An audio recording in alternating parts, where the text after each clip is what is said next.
यहाँ पर आप बिहार के पूर्व उप मुख्यमंत्री तेजस्वी यादव को देख रहे हैं। वो एक जनसभा को संबोधित कर रहे हैं। तेजस्वी यादव के इस वक्त बहुत तकलीफ है, कमर में उनको दर्द है। वो बेल्ट बांध करके और इस असहनीय दर्द को सह करके लोगों के बीच पहुंच रहे हैं और चुनावी सभाओं को संबोधित कर रहे हैं। तकलीफ ज़्यादा होती है तो वो चेयर पर बैठ करके सभा को संबोधित करते हैं। इस बीच प्रधानमंत्री मोदी ने तेजस्वी यादव को गिरफ्तार करने की धमकी दे दी है और वो वीडियो हम आपको सुनाने वाले हैं।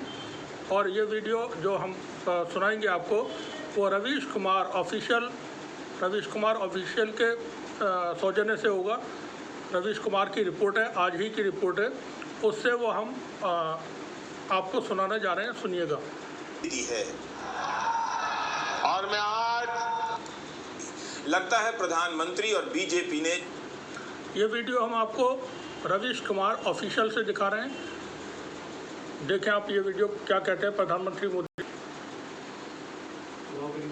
पर ऐसे ही कई साल से मंडरा रहा है, मगर पहली बार प्रधानमंत्री मोदी ने उन्हें जेल भेजने की गारंटी दे दी है।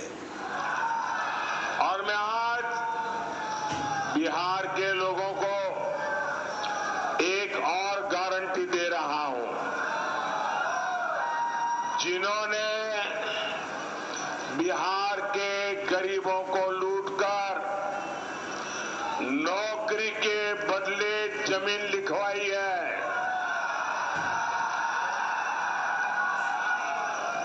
कान खोल के सुन लो, उनका भी जेल जाने का काम डाउन शुरू हो चुका है।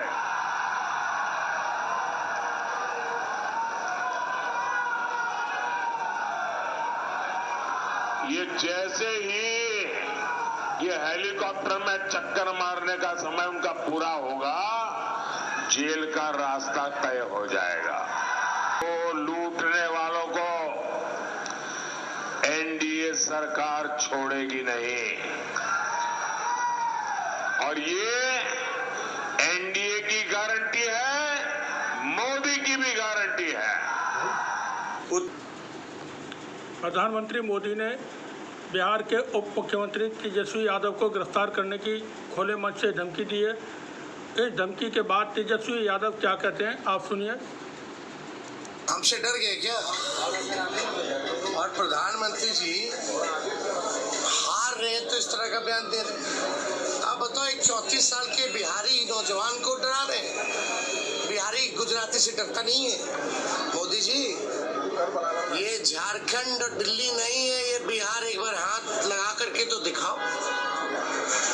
बिहारी है, बिहारी किसी से डरता नहीं है। बिहारी हमारे भगवान कृष्ण का जन्म ही जेल में हुआ है, डरा किसको रहे? हम लोग क्यों डरेंगे? एक 70 साल के बुजुर्ग एक 34 साल के नौजवान को धमकी दे रहे हैं कि तुम हमको चुनाव हरा रहे हो तो हम तुमको जेल भेज देंगे।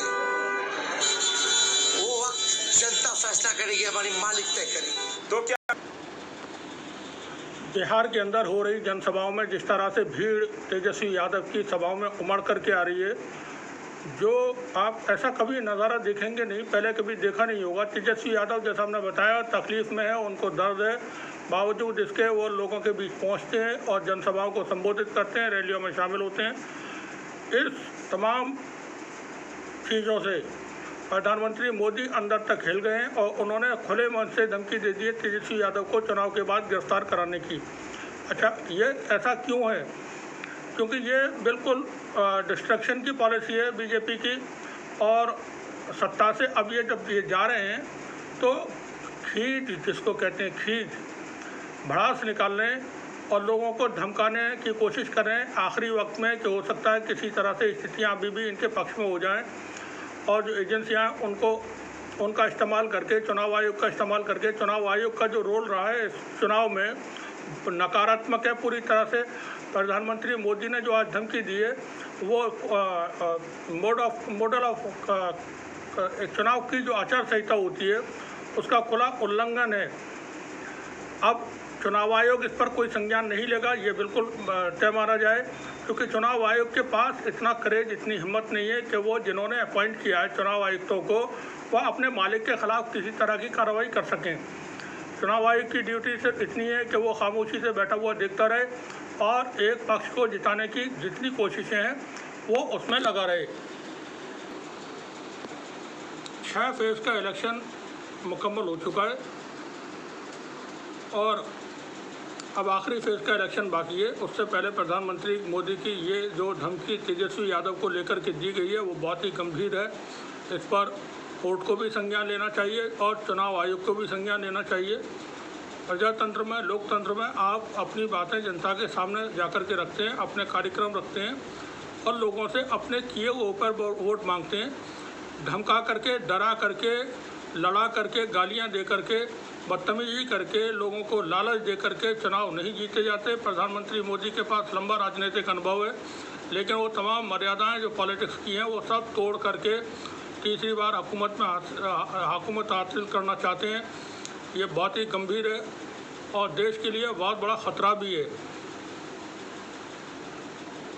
ये देखें आप, एक बिल्कुल नौजवान है तेजस्वी यादव के सामने आप नज़ारा देखें, कितनी भीड़ है।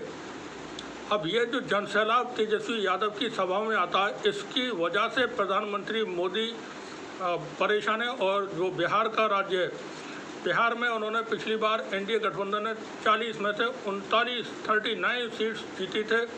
इस बार वहाँ पर सारा का सारा सीन इस एक नौजवान ने बदल दिया है, जिसके पास सत्ता नहीं है, जिसके पास पैसा नहीं है, जिसके पास जिनकी पार्टी को भी हर तरह से तोड़ने की कोशिशें हुई, सत्ता से इनको बेदखल किया गया, लेकिन एक नौजवान मैदान में उतरा हुआ है और इस नौजवान ने पूरा सीन बदल के रख दिया बिहार का।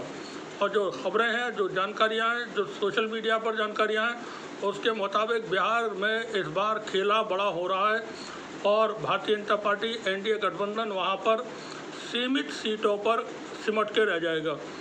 ये एक अकेले इस नौजवान की अपनी जो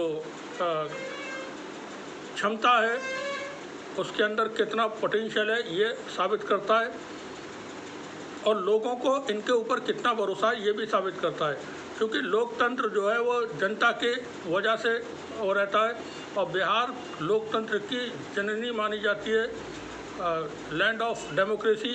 तो बिहार के एक व्यक्ति को जो ईमानदार है, नौजवान है, मेहनती है, उसको प्रधानमंत्री मोदी की तरफ से इस तरह की धमकी देना यानी देश के लोकतंत्र को सीधे सीधे चुनौती देने जैसा है।